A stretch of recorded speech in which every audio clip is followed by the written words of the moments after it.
Meus irmãos, que a graça do Senhor seja com todos. Abra sua Bíblia, por favor. No Evangelho segundo Mateus, capítulo de número 22. Nós iremos ler os versículos de 1 a 14.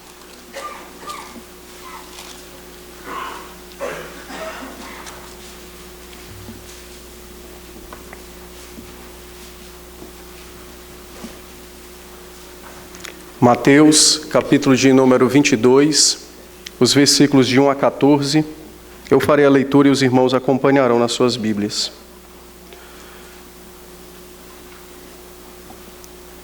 Mateus 22, de 1 a 14, diz assim a palavra do Senhor.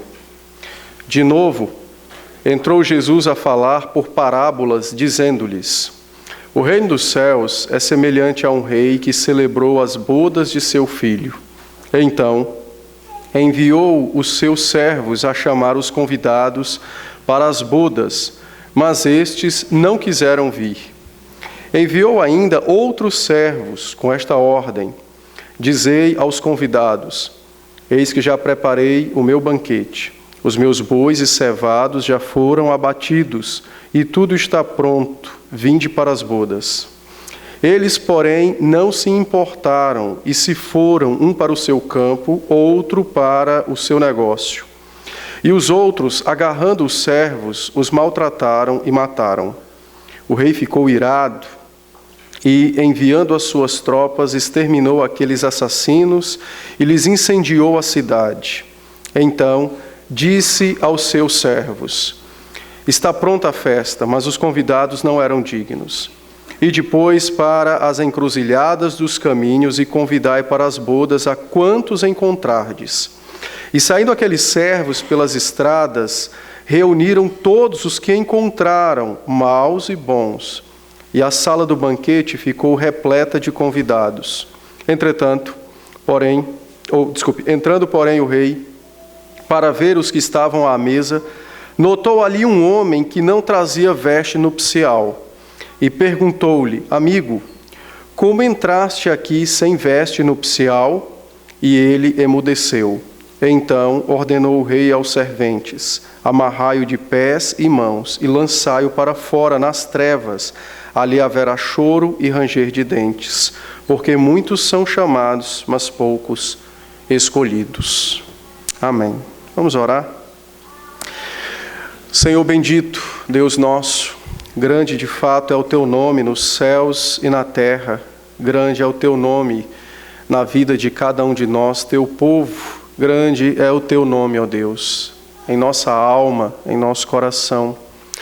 Nesta noite nos reunimos a fim de adorá-lo e bendizê-lo, dar testemunho a este mundo de que pertencemos ao Senhor, de que o Senhor é nosso Deus. E já cantamos, oramos, lemos a sua palavra, vimos agora em Atos o testemunho glorioso da tua parte, do teu evangelho que, pela pessoa do apóstolo Paulo, atravessou toda aquela tormenta, percorreu grande distância e notificou, ó Deus, aos imperadores que somente um é Rei e Senhor, e é o teu Filho, o Senhor Jesus Cristo. Por isso nós tributamos ao Senhor glórias e majestades. Agora, nesse instante, ó Pai, nós também acabamos de ler a sua palavra. Pedimos que o Senhor tenha misericórdia, como sempre tem feito, e nos abençoe, dando-nos entendimento e a aplicação da tua palavra à nossa vida. Fortifica então nossa fé, admoesta-nos a te amar cada vez mais por meio da palavra. Aqueles que porventura estão passando por dificuldades, amedrontados, enfraquecidos, que a palavra os fortifique, fortaleça, nutra suas almas com a verdade bendita da salvação. Sê então conosco, ó Deus, com o teu povo. Fala a nós nessa noite. Também tem misericórdia desse teu servo, que meus pecados, minhas fraquezas não sejam impedimentos para que o teu povo te ouça. Então somente glorifica o nome do teu santo Filho e fala a nós da tua parte. É o que nós te pedimos em Cristo Jesus. Amém. Amém. Meus irmãos, como nós temos procedido na exposição das parábolas, Essa é a terceira parábola que o Senhor Jesus contou quando esteve no templo em Jerusalém, quando foi confrontado pelos líderes religiosos de Israel acerca de sua autoridade para ensinar e fazer o que ele fazia. Os irmãos devem lembrar então que esta é a última semana da vida do Senhor Jesus Cristo. Possivelmente um dia antes, ele havia derrubado as mesas dos cambistas, havia então, em sinal de purificação do templo, expulsado aqueles que faziam negócios ali e que então, de um certo modo, blasfemavam o nome do Senhor por tomar as coisas santas para um uso profano, para um uso pecaminoso.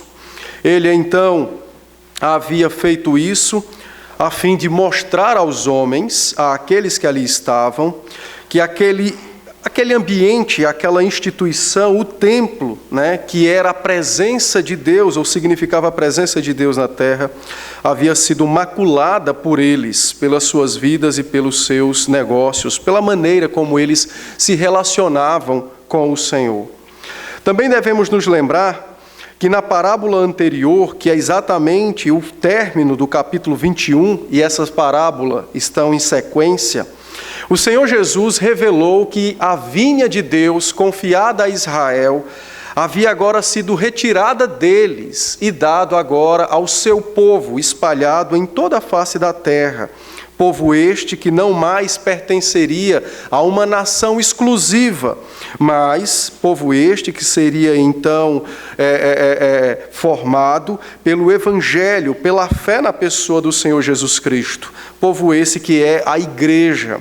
E quando Cristo pronuncia a retirada da vinha que estava nas mãos dos judeus, o próprio Senhor Jesus então testifica que aquele templo do qual ele havia purificado, do qual ele havia limpado dos homens maus que ali estavam, este deixaria um dia de existir.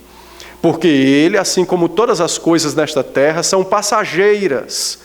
E era sombra daquilo que verdadeiramente significa a presença de Deus entre os homens. Quando ele faz isso, ele ensina aquelas pessoas de que ele, o próprio Senhor Jesus Cristo, é o templo de Deus. E, portanto, então, a presença do Deus absoluto se faz agora no meio dos homens, por meio de seu Filho.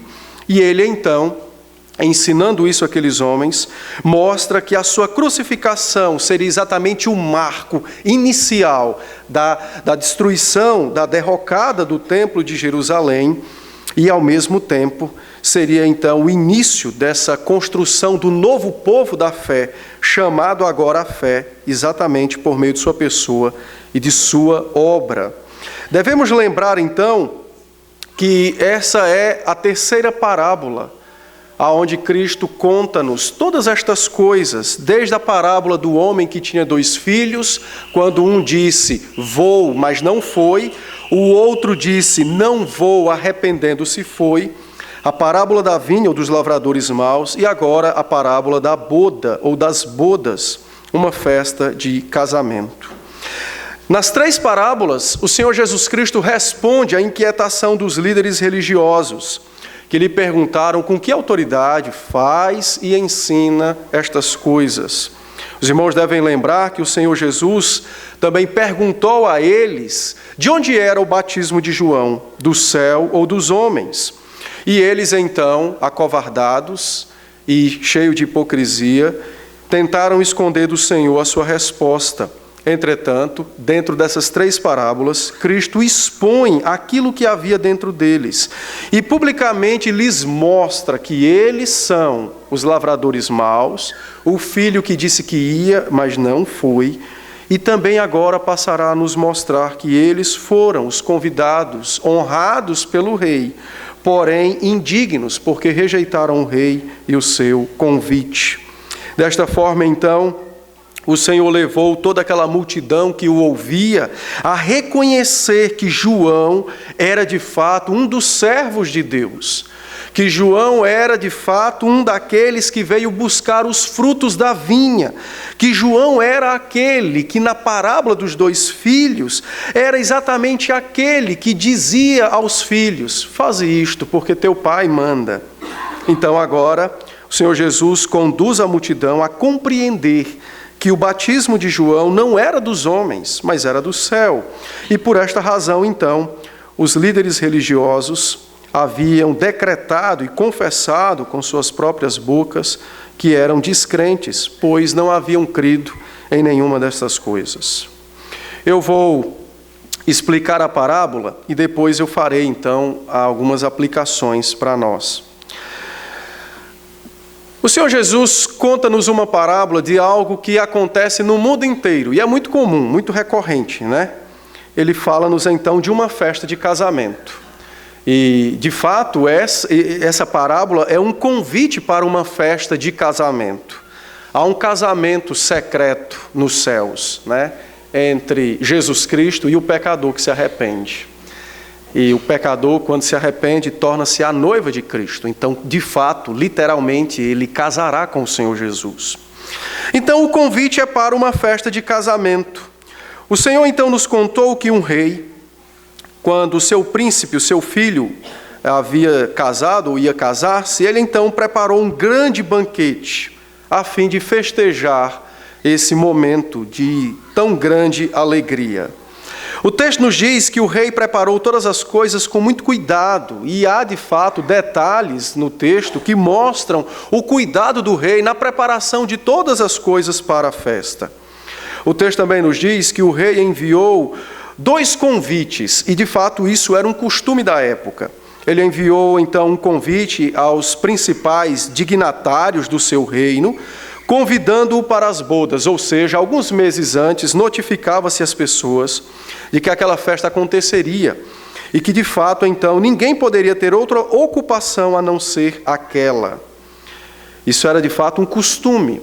Passado, então, algum tempo, o rei agora envia o convite pessoalmente para que fosse entregue nas mãos das pessoas. E esse convite, uma vez entregue nas mãos dos convidados, também servia para relembrá-los do dia da festa e do compromisso que haviam assumido com o rei e com a alegria que havia na casa do rei, que era exatamente o casamento do seu filho, do príncipe real. O texto também nos diz que a resposta dos convidados, considerados dignos, não foi boa. Eles recusaram o convite. E não havia desculpas, de fato, plausível para que dessem tal tipo de desculpa, ou para que recusassem, melhor dizendo, o convite do rei.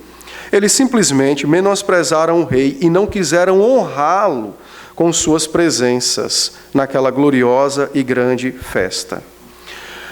O rei, então, ouvindo a primeira resposta dos convidados, dos servos, quando estes trouxeram a primeira resposta dos convidados e estes não atenderam, não quiseram ir, no verso 3. E agora, então, já nos versos 5 e 6, quando eles arrogantemente recusaram comparecer a essa festa, mas um foi para o seu campo, o outro para o seu negócio, e quem não tinha o que fazer, maldosamente matou ou maltratou os servos do Senhor.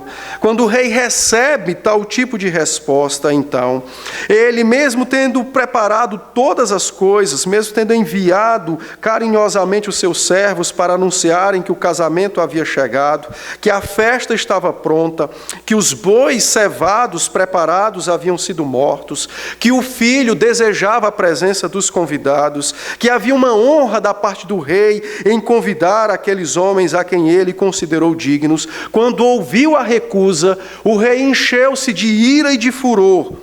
E agora, então, resolveu dar cabo daquela hostilidade que lhe foi, então, feita por meio daqueles homens.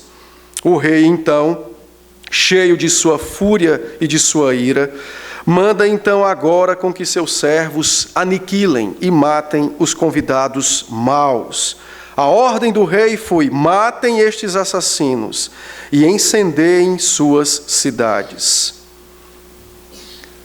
A ira do rei foi revelada fisicamente na pessoa e nos bens daqueles homens que recusaram, então, comparecer e atender ao convite real.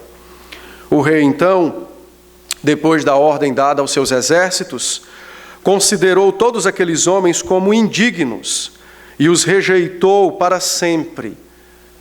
Mas o rei manifesta sua graça e sua misericórdia e decide agora convidar outras pessoas. E a ordem para os seus servos foi: ide às encruzilhadas e trazei para a sala do banquete homens e mulheres de todas as partes, bons e maus, ricos e pobres.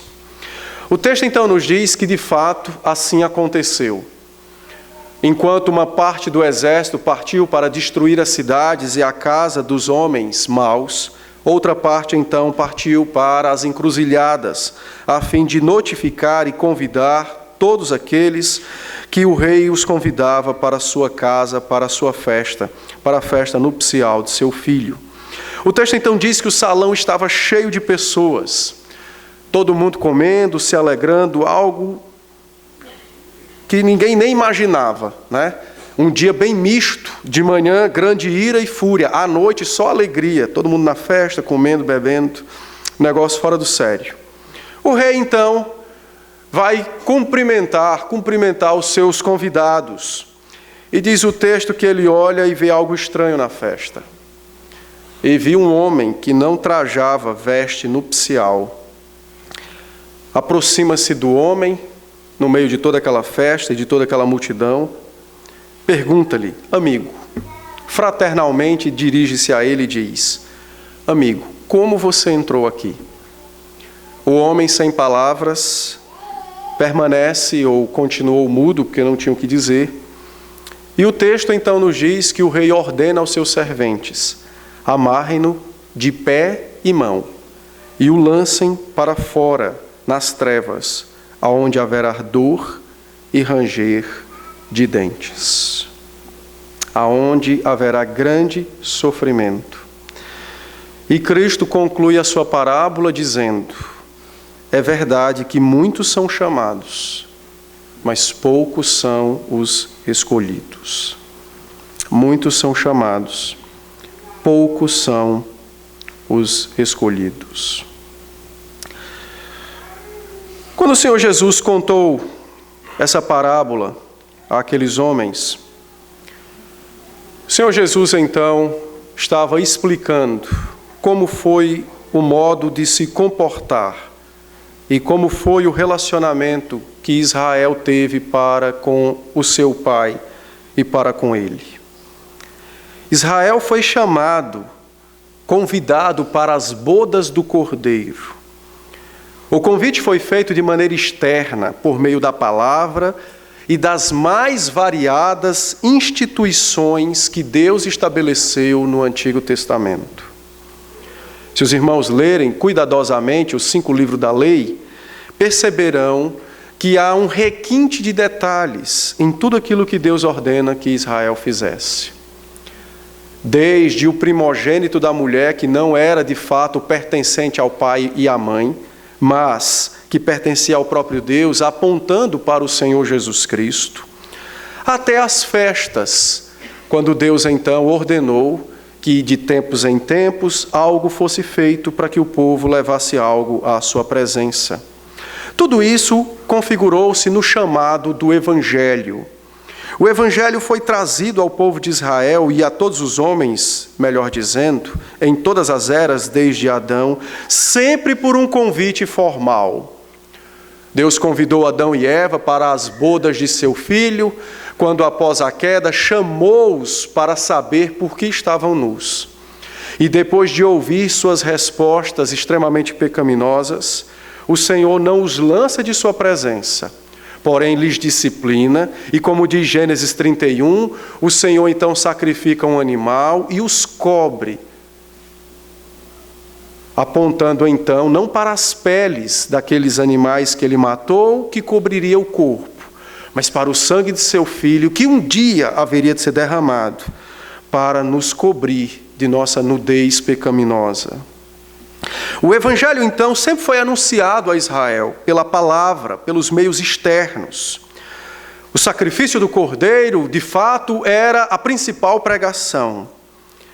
Em todos os momentos, não há na Escritura, em hipótese alguma, um verso que nos diga que de fato podiam ser salvos pela mera obediência.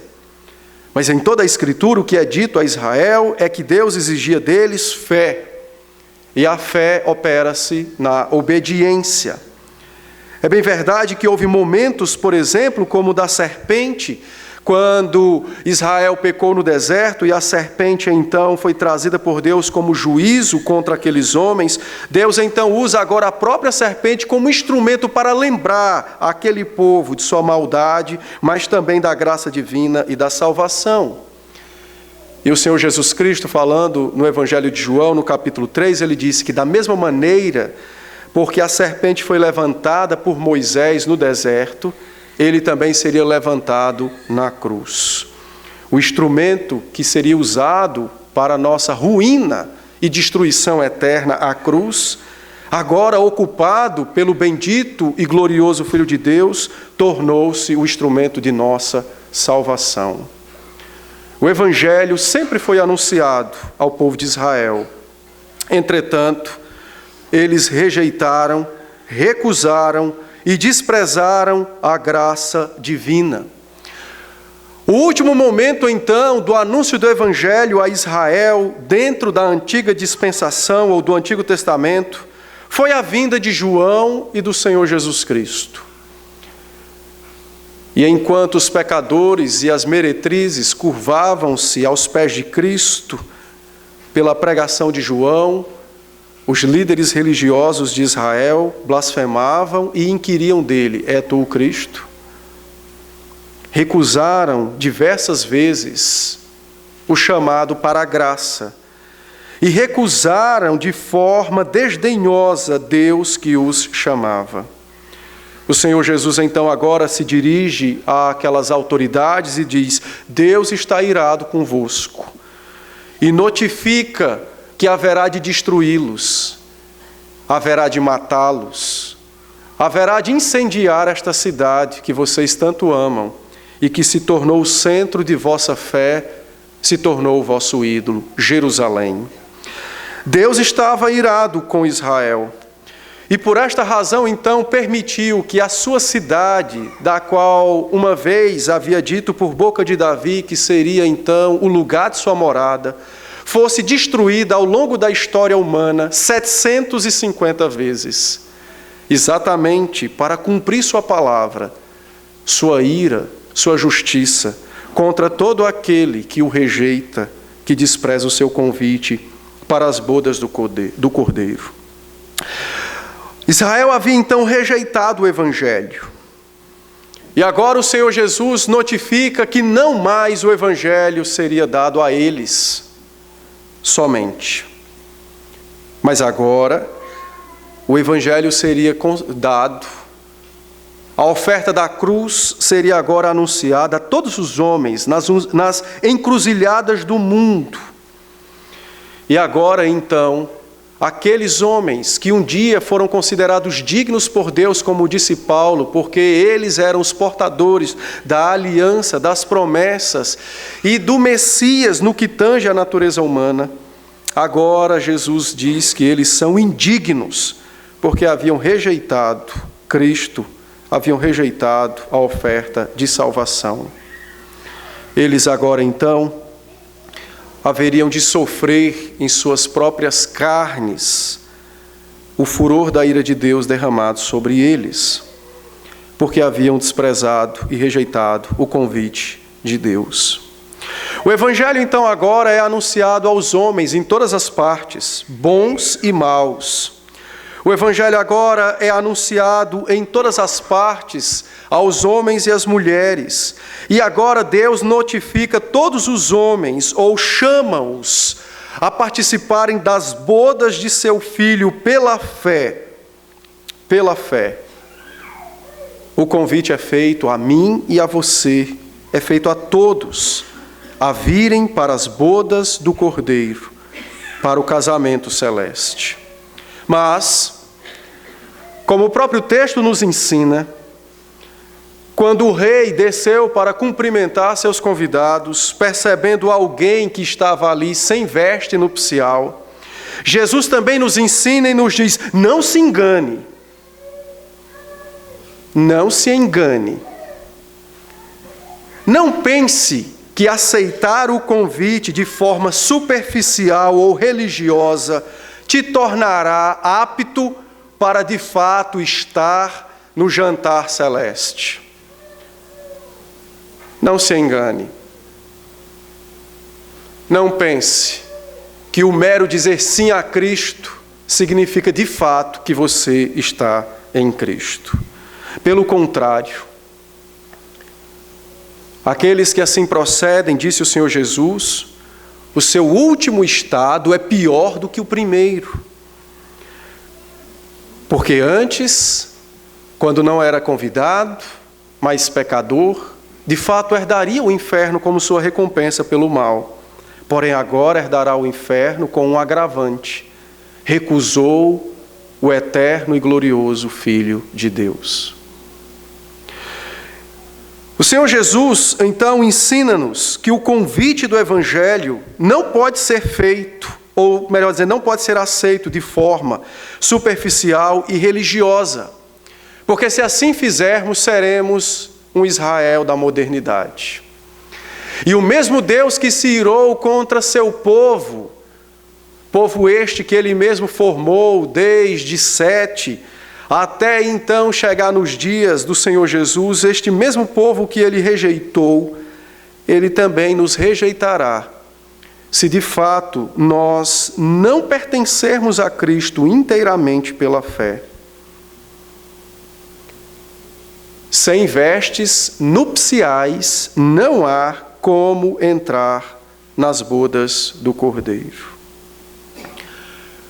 O Senhor Jesus estava então dizendo aos fariseus, aos saduceus, aos escribas, aos religiosos e a mim e a você: você pode até pertencer à igreja, mas sem fé você não pertence ao céu. Você pode até ser membro da igreja, mas não significa dizer que pertence ao povo dos céus. Cristo então adverte aqueles homens e a mim e a você, dizendo que somente os eleitos serão salvos. Pois somente os eleitos recebem dele próprio e de seu Pai as vestes nupciais. E somente os eleitos possuem o testemunho do Espírito em suas almas, conforme Efésios 1,14. É possível estarmos na igreja e ocuparmos as mais variadas e mais honradas ocupações dentro da igreja e não termos Cristo como Salvador. Não se engane, disse o Senhor Jesus. Não é o aceitar externo que te faz entrar nos céus, mas é exatamente quando o seu coração é circuncidado pela presença do Espírito e quando agora, de fato, as minhas vestes cobrem a sua nudez. Hoje, meus irmãos, esta verdade ela é até difícil de ser ensinada, porque o que nós temos nos nossos dias não é a preocupação com as almas no que diz respeito ao bem-estar eterno delas. Mas hoje, a preocupação que é recorrente na igreja, de um modo em geral, é exatamente o bem-estar na terra, ou melhor, o bem-estar na igreja. Pois Jesus disse a homens que ocuparam os mais altos cargos na igreja do Antigo Testamento. Homens que entraram uma única vez em um ano no Santo dos Santos. Homens que viram coisas das quais talvez nós nunca venhamos a ver. E ele disse: nada disto vos aproveitará, porque sem vestes nupciais não há salvação. Então, não busque o seu bem-estar na igreja.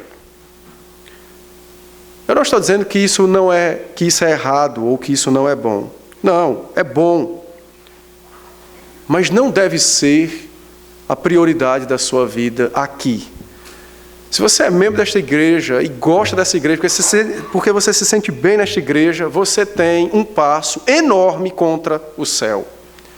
Você não pode se sentir bem aqui. Você tem que ter certeza que aqui Jesus Cristo lhe é anunciado. Você tem que ter certeza que é exatamente no meio deste povo que você pode andar, ainda que no deserto desta terra, mas andar em direção aos céus. Você não pode querer estar bem aqui unicamente. Porque grandes e profundas e terríveis lágrimas você vai derramar no dia de sua morte, quando se deparar com a sua incredulidade, sem haver mais oferta de graça e de salvação. Então, Jesus nos diz: não queiram ser Israel, fisicamente ou externamente,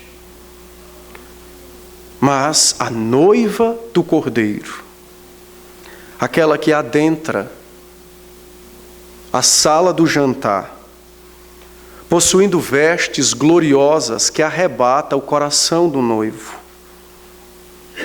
que desperta amor e interesse. É isso que eu e você precisamos diariamente desejar. Cada dia mais sermos uma noiva atraente ao nosso Redentor, o Senhor Jesus Cristo. Sermos os convidados, como Ele mesmo diz, não cheios de dignidade por nossa própria conta, mas cheios de gratidão, porque estávamos nas encruzilhadas e nos becos deste mundo, e Ele foi ao nosso encontro, e grandemente nos honrou com o convite para o céu. Não se contente com aquilo que é exterior. Não. Aceitar o convite apenas exteriormente é aceitar a declaração de sua perdição. Verifique sua alma. Assegure-se de que você está em Cristo. Assegure-se de que Cristo, pelo seu Espírito, habita em você. Assegure-se. Não perca tempo. Nós não sabemos até quando o Evangelho nos será ofertado. Em segundo lugar, o Senhor Jesus então nos conta nessa parábola, a nós, aos fariseus, a todos os israelitas daqueles dias, e Ele nos diz que o convite para as bodas do Cordeiro trata-se, na verdade, do ministério externo da palavra. O ministério externo da palavra e das ordenanças, que são os sacramentos. E o Senhor então nos diz que os homens são convidados para esta festa por meio do ministério da palavra e dos sacramentos. Pois, por meio da palavra e dos sacramentos, a graça do Senhor Jesus Cristo pode operar no coração do homem mais vil e mais pecador. E a graça poderosa alvejará aquele coração que antes estava enegrecido no pecado e em todo tipo de miséria e perdição. E então agora, por meio desta graça que transforma sua alma, aquele homem é tornado limpo e digno de adentrar a morada do Rei. Digno de entrar na casa, mas não apenas na casa, mas na festa do Rei. Então Jesus Cristo diz que o convite é feito pelo ministério externo da palavra e dos sacramentos. Os servos do Rei saíram mundo afora, notificando todos os homens que o Rei os convida para jantar com ele. E todo aquele que com fé recebe tal convite, a graça opera nele. E ele então agora é imediatamente vestido com roupas celestiais. e torna-se digno de entrar, assentar e comer com o rei. Esse é o ministério da palavra e dos sacramentos. O convite aos homens para que se arrependam e para que amem a Cristo acima de todas as coisas. Mas Jesus também nos ensina que no convite para jantar com o rei, os homens recusaram o convite para as bodas do príncipe. E isso demonstra que o homem natural, antes da operação do Espírito Santo no coração dele, ele é insolente, ingrato, e ele possui aversão ao Evangelho e às suas ordenanças. O apóstolo Paulo diz que ele está morto em delitos e pecados. Sem a operação do Espírito, somente um louco diria não a um convite de Deus para viver com Ele, jantar com Ele e participar de uma festa que o próprio Deus era aquele que provinha. A Bíblia diz então que todos nós, por sermos descendência natural de Adão, temos nossa vontade depravada. E com relação às coisas espirituais, temos aversão. E por isso, então, o convite é recusado. E por isso o convite é recusado. Quando Jesus nos ensina esta verdade, o que Ele quer nos mostrar e ensinar tanto aos judeus daqueles dias, quanto a mim e a você hoje, 2020 anos praticamente depois, Jesus mostra que os meios, as coisas externas, são insuficientes para converter corações. Jesus ensina a insuficiência dos meios externos para operar conversão na mente dos homens.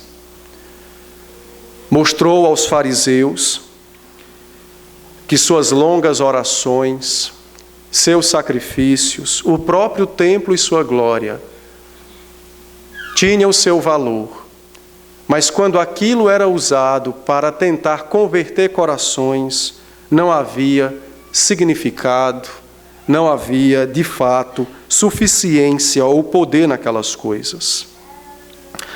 Cristo nos ensina que somente a sua palavra é poderosa para operar na mente e no coração dos homens. Somente a palavra. E agora eu quero me dirigir especificamente aos irmãos. Boa razão, porque muitos dos nossos filhos, adultos, ou às vezes até crianças, não queiram Cristo, é porque nós queremos convencê-los de que Cristo é bom pelas coisas externas e não pela palavra e pelos sacramentos. Ficamos apresentando subterfúgios aos nossos filhos para que gostem da igreja, mas odeiem o dono dela. Anos se passam, consciência pesada, dizemos: eu apresentei a palavra a eles. Agora, como semente foi plantada, e no tempo dará o seu fruto. E Jesus agora pergunta: será que apresentou? Será que de fato apresentou? Não digo isso, irmãos, para maltratar ou ofender o coração de alguém que tem filho descrente. Mas digo isso para que você se arrependa se caso pecou contra Deus e contra os seus filhos. E com joelhos dobrados, em grande fé, amor e temor, suplique a Cristo que faça gloriosamente aquilo que na época era seu dever, anunciar o Evangelho ao seu filho. E que Jesus use, ainda que estranhos, mas seus servos, para que transmitam o Evangelho aos seus filhos. Não há nada que opere na mente do homem para a conversão, senão a palavra de Deus. Podemos fazer os melhores teatros para apresentar a obra da cruz, cantar as músicas mais belas nas melodias que melhor toquem o coração. O que nós estamos fazendo é produzindo falsos resultados. Pessoas que disseram, fui tocado pelo Espírito. Mentira, você foi tocado por alguém que estava aqui fazendo uma peça ou tocando uma música. Mas nunca pelo Espírito. Porque o Espírito opera pela palavra. Pela palavra. Nossa evangelização hoje é carente das Escrituras.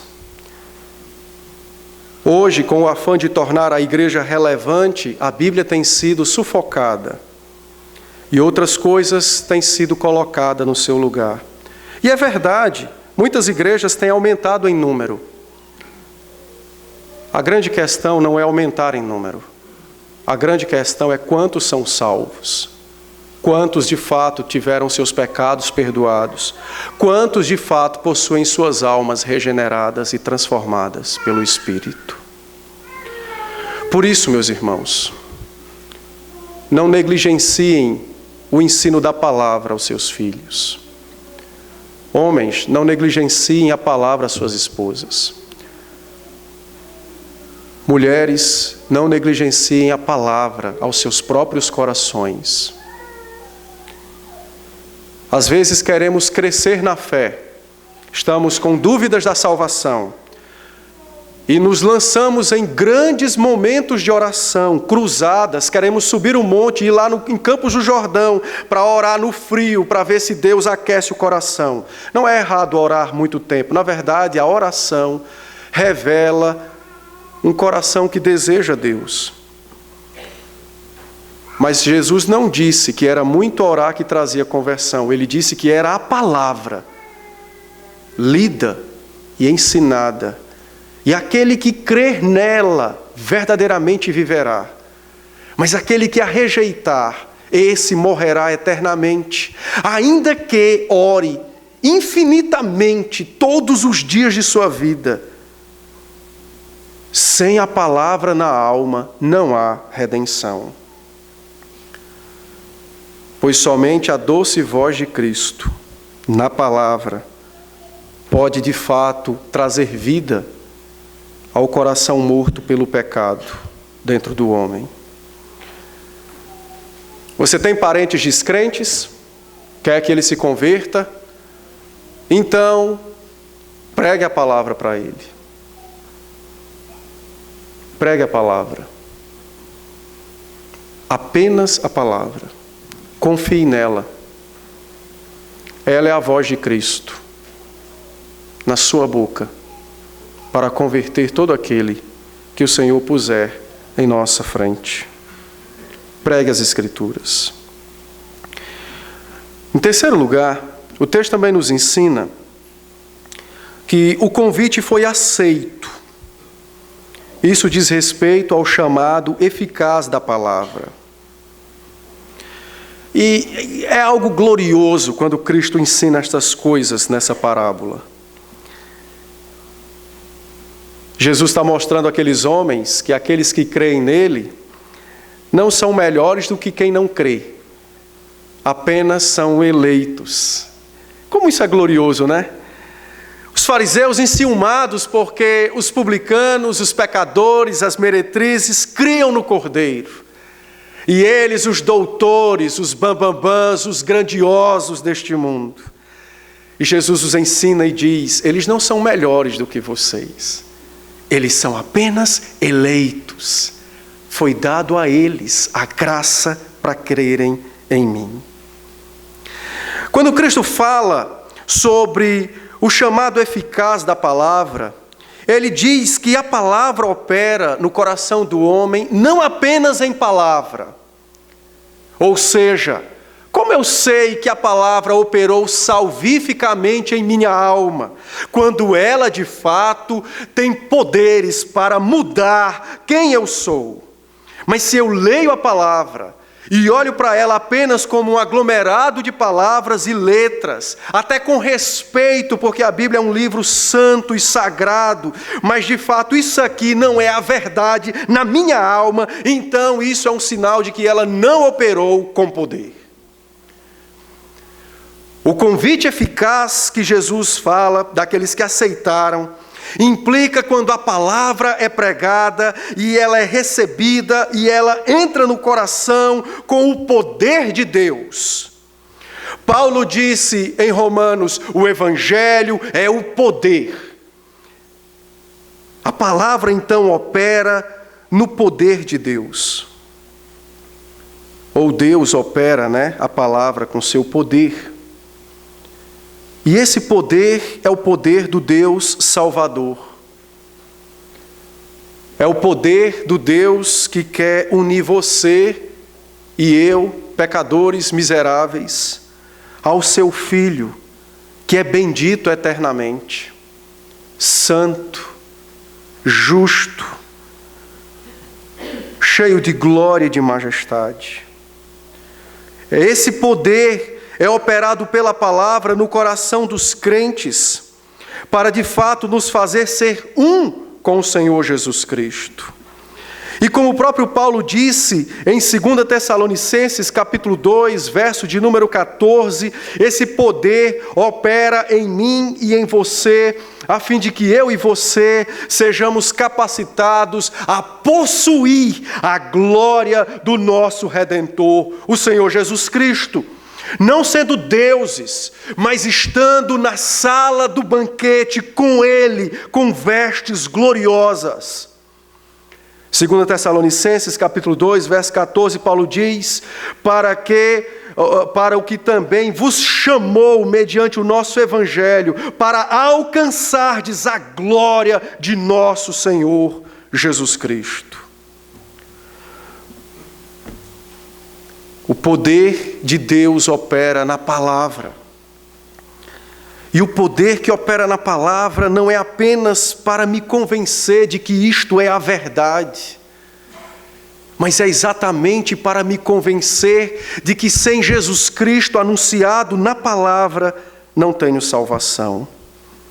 O poder opera na palavra e me une a Cristo de tal sorte que agora eu e Ele somos como que uma única só carne. O poder opera na palavra. E agora os eleitos foram capacitados pelo próprio Deus, na pessoa de seu Filho, o Senhor Jesus Cristo, e do seu Espírito. E os crentes agora, eles irão obter a glória de seu Salvador. Eles estarão na sala do banquete.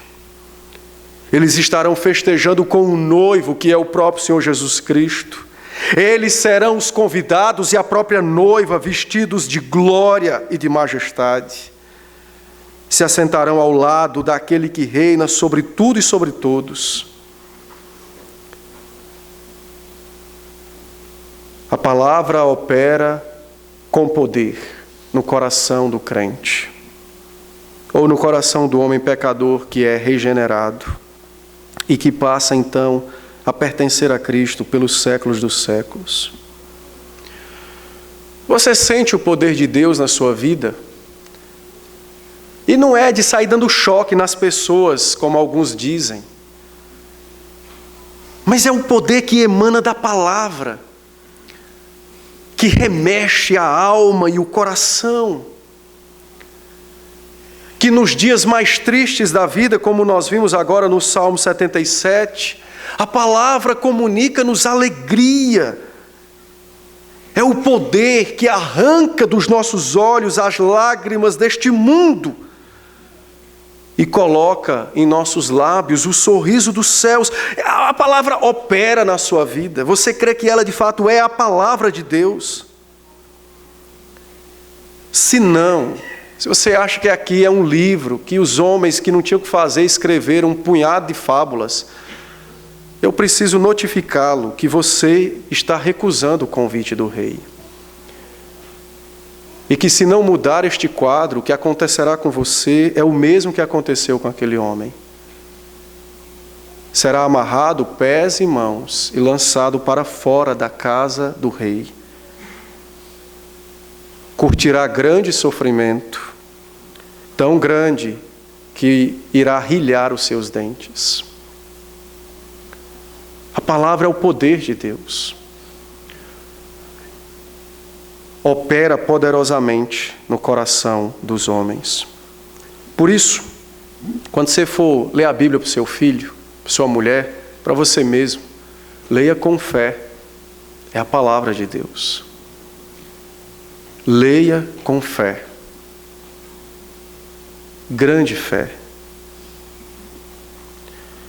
Mas o texto também nos ensina, em quarto lugar, que há um chamado geral para todos os homens, em todas as partes. E esse chamado não será aceito. Então, não se escandalize se alguém que você evangelizou ou evangeliza não aceita o evangelho. Não pense que é a palavra que não tem poder na vida dele. É o contrário. É porque, como Jesus disse, poucos foram os escolhidos, ou seja, aqueles que a palavra operou. Então, há um chamado externo da palavra na pregação. E esse chamado não é acompanhado com o poder de Deus. Não é.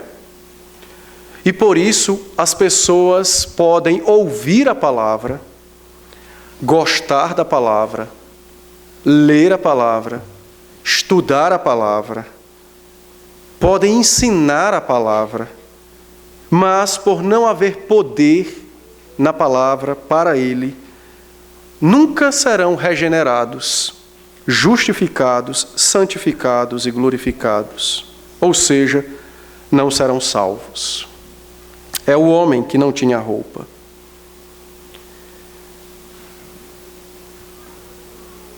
Pessoas podem ouvir esse chamado. Pessoas podem até experimentar algumas coisas da parte do Espírito que é comum dentro da igreja visível, mas não foram chamadas eficazmente para a vida eterna. Não houve mudança de coração. O coração continua corrupto e por isso não será salvo. E por isso não será salvo. É possível que pais crentes, zelosos, tementes, cheios da palavra e do Espírito de Deus, possuam filhos dessa natureza. Pessoas que ouvem, aceitam, até fazem algumas coisas, experimentam algumas coisas, mas seus corações nunca foram transformados. É possível que isso aconteça. Por que eu tenho que saber disso? Para que em momento algum haja em meu coração dúvidas quanto à operação da palavra. Para que não haja em meu coração descrédito para com Cristo, porque não pôde transformar o coração. Eu estou usando filho por conta dos pais, mas pode ser qualquer pessoa, né? Então eu preciso saber que existem pessoas que ouvirão as Escrituras até o último dia da sua morte, da sua vida, véspera de morte, e não aceitarão a palavra. Outros aceitarão a palavra externamente, e nunca conhecerão o Senhor Jesus Cristo. Por isso que eu vos disse, não se contente em estar bem na igreja. Você tem que ter segurança da sua salvação. Estar bem na igreja é consequência.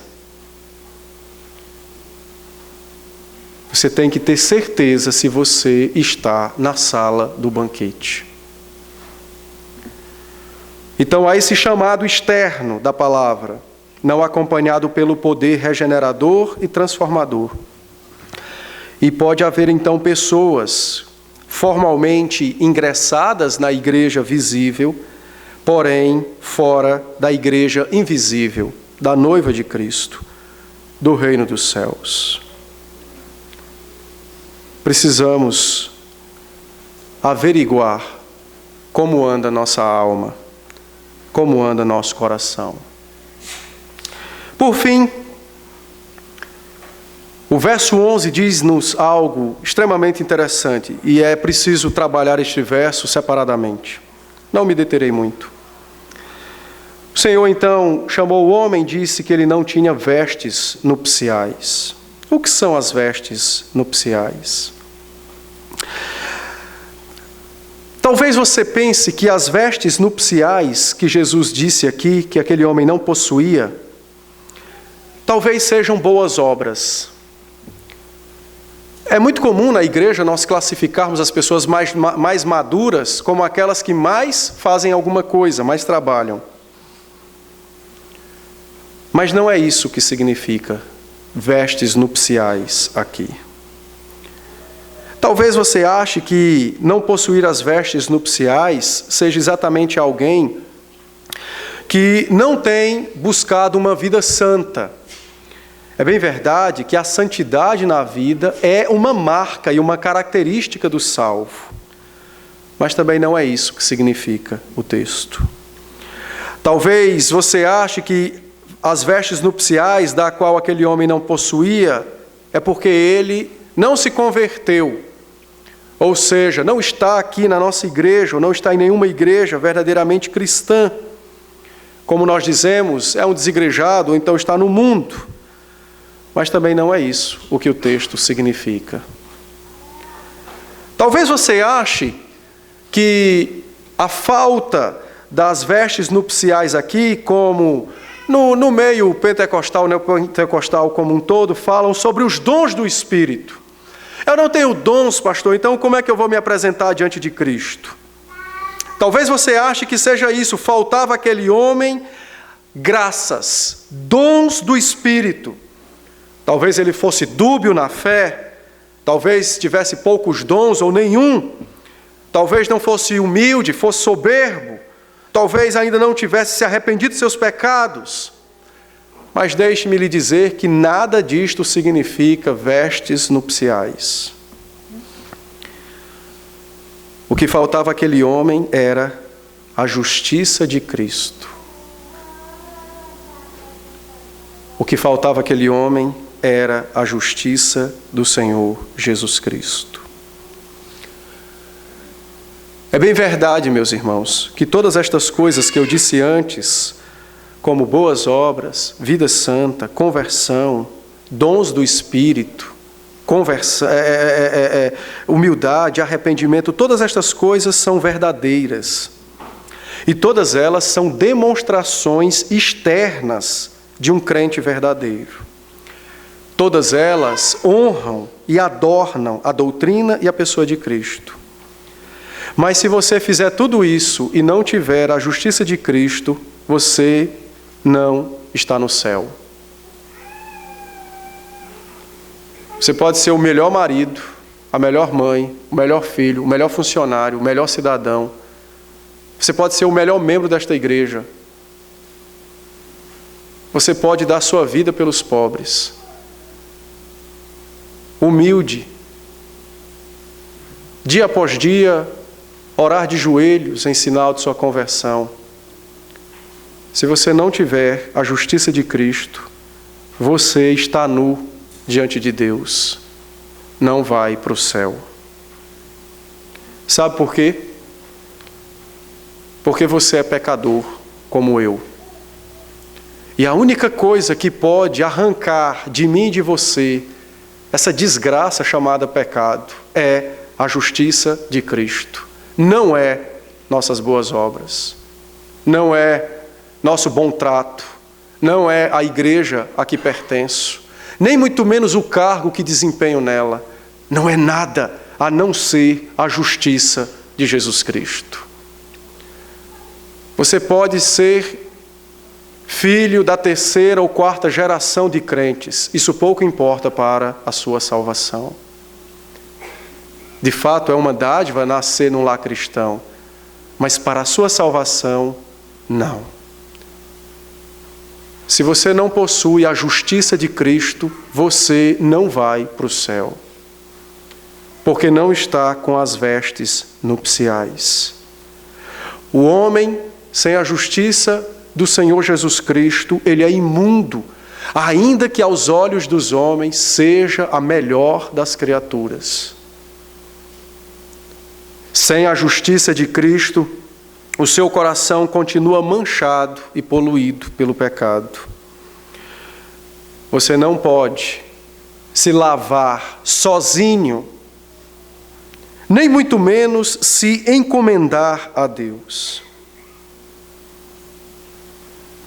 Aquele homem estava despido, desprovido das vestes celestiais, que só Jesus tem para dar aos seus eleitos, que é a sua justiça.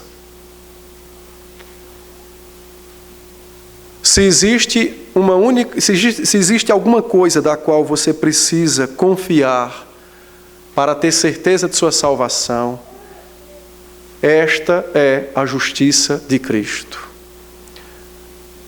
Quando você perguntar a si mesmo, sou salvo, e vier à sua mente, é porque eu sou o pastor, porque eu sou o presbítero, é porque eu toco, é porque eu faço aquilo, eu tenho que lhe informar com tristeza que talvez não possua a justiça de Cristo. Ou minha alma apega-se desesperadamente a Cristo pela sua justiça, ou eu posso fazer tudo o que for possível a um homem na terra fazer para Cristo. Não terá proveito para a minha salvação. Não haverá proveito para a minha salvação. Aquele homem até entrou na igreja, mas por não ter a justiça de Cristo, não entrou no céu. Então, investigue-se. Você já foi vestido com as vestes celestiais? De fato, verdadeiramente, de fato, mais que verdadeiramente, o sangue de Cristo já lavou sua alma? Apocalipse, capítulo de número 19, o verso de número 18, eu encerrarei com esse texto. Ele diz assim, Apocalipse 19, 18. Apocalipse 19, verso 8, perdão. O canto dos santos no céu. Verso 7 fala da exultação dos crentes. E no verso 18 ele diz, pois lhe foi dado vestir-se de linho finíssimo, resplandecente e puro, porque o linho finíssimo são os atos de justiça dos santos. A justiça de Cristo nos santos. Não a justiça do homem, mas a justiça de Cristo nos santos. Se você não tem a justiça de Cristo, para que de fato você seja um santo, um justo, você ainda não tem vida eterna. Que Deus seja conosco e aplique sua palavra à nossa alma, despertando-nos e incomodando-nos para crescermos na fé e na certeza de nossa redenção.